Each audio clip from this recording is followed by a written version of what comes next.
Hello दोस्तों, स्वागत है आप सभी का मेरे इस यूट्यूब चैनल में। दोस्तों, इस संसार में 3 प्रकार के सुख होते हैं। एक होता है भौतिक सुख, एक होता है बौद्धिक सुख और एक होता है आध्यात्मिक सुख। अब आप कौन सा सुख लेते हैं, आप भली भांति इस वीडियो को सुन के समझ सकते हैं। और कौन सा सुख जो है इसमें से सर्वश्रेष्ठ है वो भी आपको पता चलेगा। दोस्तों, अगर हम पूरी दुनिया को देखें, पूरे समाज को देखें, तो लगभग ज़्यादातर लोग भौतिक सुख ही लेना पसंद करते हैं। उनके जीवन में भौतिक सुख का ही सबसे ज़्यादा स्थान है। भौतिक सुख से आशय क्या है? यानी कि शारीरिक सुख, जिसे खाने पीने का सुख मिलता हो। कोई बढ़िया स्वादिष्ट खाना खा रहे हैं तो उससे एक सुख मिलता है ना। शरीर को आराम देने पर जो सुख मिलता है, बढ़िया गद्दे पे सोना, गद्देदार कुर्सी पर बैठना, शरीर को गर्मी में ठंडक देना, ठंडक में गर्मी देना, इसे आराम देना, जो कुछ भी शरीर से संबंधित है, समझ जाइए कि वो भौतिक सुख ही है। और सारी की सारी लोगों की भाग दौड़ यही होती है कि किसी भी प्रकार से मैं मेहनत से बचूं।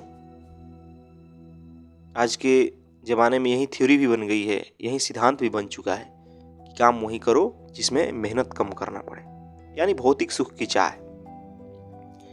हमारे पास ज़्यादा से ज़्यादा सुख सुविधाएं हो, उस सुख सुविधाओं से क्या होगा? भौतिक सुख ज़्यादा होगा। तो यह सबसे निचले दर्जे का सुख माना जाता है। इससे जो थोड़ा ऊपर के दर्जे का सुख है वो है बौद्धिक सुख। ये मानसिक स्तर पे होता है, बौद्धिक स्तर पे होता है। जैसे कि कोई साहित्य पढ़ के आनंद आता है आपको, कोई संगीत सुन के आनंद आता है, जैसे कि किसी विषय में आप रुचि लेने लगते हैं, उसमें आपको आनंद आने लगता है, कोई फिल्म देखते हैं तो आपको आनंद आता है। ये मानसिक स्तर की बातें होती हैं, बौद्धिक स्तर की बातें होती हैं। आप बौद्धिक चर्चाओं में आनंद लेते हैं, किसी मुद्दे पे, किसी विषय पे, किसी इतिहास की बातों पे। तो ये सारी की सारी जो हो गई, ये बौद्धिक सुख हो गई। और बौद्धिक सुख जो है वो शारीरिक सुख से कहीं श्रेष्ठ है, ये आप खुद कह सकते हैं, क्योंकि इसका आपको अनुभव होगा। आप भी जीवन में बौद्धिक सुख समझते होंगे। जो मानसिक स्तर की खुशी मिलती है, जो सुख प्राप्त होता है, वो कहीं शारीरिक स्तर के सुख से श्रेष्ठ है। ये आपने भली भांति देखा होगा। लेकिन उससे भी एक स्तर आगे की बात है आध्यात्मिक सुख। आध्यात्मिक सुख जहां आपका मैं भी नहीं बचता, आपका जो अहम है, ईगो है, वो भी नहीं बचता, वहां हमें मिलती है आध्यात्मिक सुख। फिर वहां हमारे जीवन में कोई द्वंद्व नहीं होता, कोई उलझन नहीं होती। हमारे भीतर प्रेम होता है, आनंद होता है, मस्ती होती है, जो कि हमें बौद्धिक सुख में देखने को नहीं मिलेगा। बौद्धिक सुख में जितना देर आप बौद्धिक आनंद ले रहे हैं, उतना ही देर फिर आपके भीतर मैं तो रहता ही है। आपके भीतर ईगो हमेशा बना रहता है। ये हमेशा बना रहता है कि कर्म कुछ और है, कर्ता कोई और है। कर्ता भाव बना रहता है। लेकिन आध्यात्मिक सुख में कोई कर्ता भाव नहीं होता। उसमें तो स्वयं परमात्मा कर्ता हो जाता है। उसमें तो आपके जीवन का केंद्र में सत्य स्थापित हो चुका होता है। और जिसके जीवन में सत्य हो, वो भला भयभीत कैसे हो सकता है? आम आदमी का पूरा जीवन तो भय से संचालित है, लालच से संचालित है, स्वार्थ से संचालित है।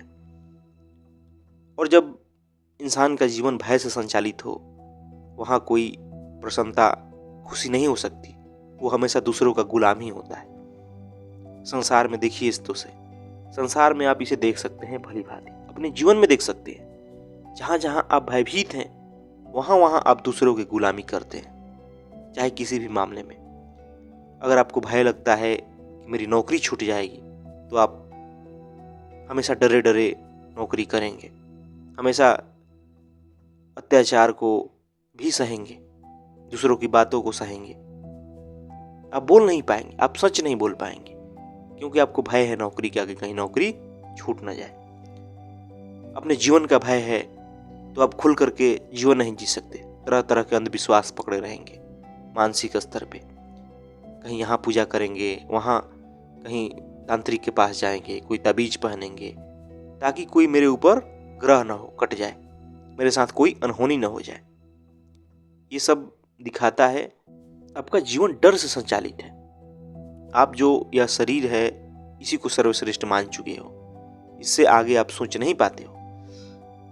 लेकिन जब हम आध्यात्मिक स्तर पर जीते हैं तो हमारे भीतर कोई डर नहीं होता। हम साफ साफ देखते हैं कि संसार से जो भी नुकसान होगा वो सांसारिक स्तर की ही होगा। जो मैं हूं, जो मेरी पहचान है, उस पर संसार की आंच नहीं आ सकती है। मैं अछूता हूं, अनूठा हूं, निर्भय हूं, मैं कभी मिटने वाला नहीं हूं। ये हमारी आत्मा की पहचान है। लेकिन चूंकि आम आदमी को आत्मा के बारे में कुछ भी नहीं पता, सत्य के बारे में कुछ भी नहीं पता, इसलिए वो इतना डरा डरा रहता है। इसलिए उसके जीवन में इस प्रकार भय व्याप्त है। और जिन्होंने भी ज्ञानी पुरुष हो, संत जन हो, आध्यात्मिक सुख का आनंद लिया, वो हमेशा संसार के लोगों को चेताए कि छोड़ो इस सांसारिक सुख को, इस भौतिक सुख को, अध्यात्म की तरफ आओ, आध्यात्मिक सुख पाओ, क्योंकि वही असली सुख है। ये जो बाहर भौतिक सुख है या उससे आगे थोड़ी सी बौद्धिक सुख है, उससे तुम्हारे जीवन में कहीं संतुष्टि आएगी नहीं।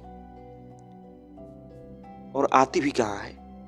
व्यक्ति एक चीज पा लेता है, एक वस्तु पा लेता है, कुछ देर उसका सुख बना रहता है, फिर दूसरा वस्तु पाने की उसकी चाहत हो जाती है। और ये हर संसार की वस्तु के साथ होता है, जिसके पीछे आप रात दिन मेहनत करके भागते हैं, जिसमें आपको सुख दिखाई देता है, असल में वहां सुख होता नहीं है। इसीलिए सांसारिक सुख को, भौतिक सुख को मृग मरीचिका की तरह कहा गया है। यानी कि दूर से तो लगता है कि वहां सुख है, लेकिन जैसे ही हम वहां जाते हैं वहां वो होता नहीं है। और आप अपने जीवन में भी देख सकते हैं कितने ऐसे भौतिक सुख होंगे जो आपने पा लिए होंगे, लेकिन क्या उस भौतिक सुख के पा लेने से आपके जीवन में संतुष्टि आई, शांति आई, आपने भागना छोड़ दिया? नहीं।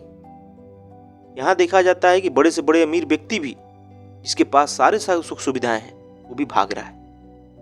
उसको भी किसी चीज की कमी लगती है, दूसरों से अपनी तुलना करता है, चाहे वो मान प्रतिष्ठा की ही कमी क्यों ना हो, चाहे वो किसी पद को पाने की क्यों ना हो। हर व्यक्ति भागता है। लेकिन ये दुनिया का परम सत्य है कि संसार से आपका कभी मन भरेगा नहीं। सांसारिक वस्तुओं के पीछे भागने से कभी आप भीतर से संतुष्ट नहीं होगे, क्योंकि आपका स्वरूप जो है वो चेतन है। आप अनंत हो। इन छोटी छोटी वस्तुओं से, इन अपूर्ण वस्तुओं से आप खुद को कैसे भर सकते हो? आपका स्वरूप तो पूर्ण है, आत्मा पूर्ण है। तो इसलिए आध्यात्मिक सुख को सर्वश्रेष्ठ कहा गया है। क्योंकि आध्यात्मिक सुख तभी मिलता है जब हम इस मैं के झूठ को जान लेते हैं। हमारे भीतर से मैं गल जाता है, बचता ही नहीं मैं जैसी कोई चीज। फिर हमें समझ आता है कि पुण्य क्या होता है। फिर हमें समझ आता है कि जीवन का उद्देश्य क्या है, जीवन किस लिए मिला है। सहज हो जाएगा, सरल हो जाएगा। लेकिन चूंकि आम आदमी इससे अपरिचित है, उसे जरा भी इसका अंदाजा नहीं, इसलिए वो दुनिया के ही सुखों को असली समझ के चलता है। लेकिन अगर जीवन मिला है आपको, तो आपको कोशिश करनी चाहिए आध्यात्मिक सुख को पाने की। वो तभी होगा जब आप स्वयं को जानेंगे कि आप क्या हैं, आपका स्वरूप क्या है। उसके लिए अध्यात्म जरूरी है। उसके लिए मन का अवलोकन करना जरूरी है, अपने विचारों को देखना जरूरी है, संत वचनों को सुनना जरूरी है। तो अपने समय को इन भौतिक सुखों के पीछे भागने में न बर्बाद कीजिए। इससे कहीं आपके भीतर कोई संतुष्टि नहीं आएगी। आप दुनिया के गुलाम होकर जियोगे। इस संसार के सुखों के पीछे भागने का मतलब है जीवन में डर को स्थान देना, जीवन में अज्ञानता को प्रश्रय देना, तो इसलिए अपने अज्ञान को दूर कीजिए, आध्यात्मिक सुख का आनंद लीजिए, तभी समझ आएगा कि वास्तव में सुख होता क्या है। धन्यवाद दोस्तों।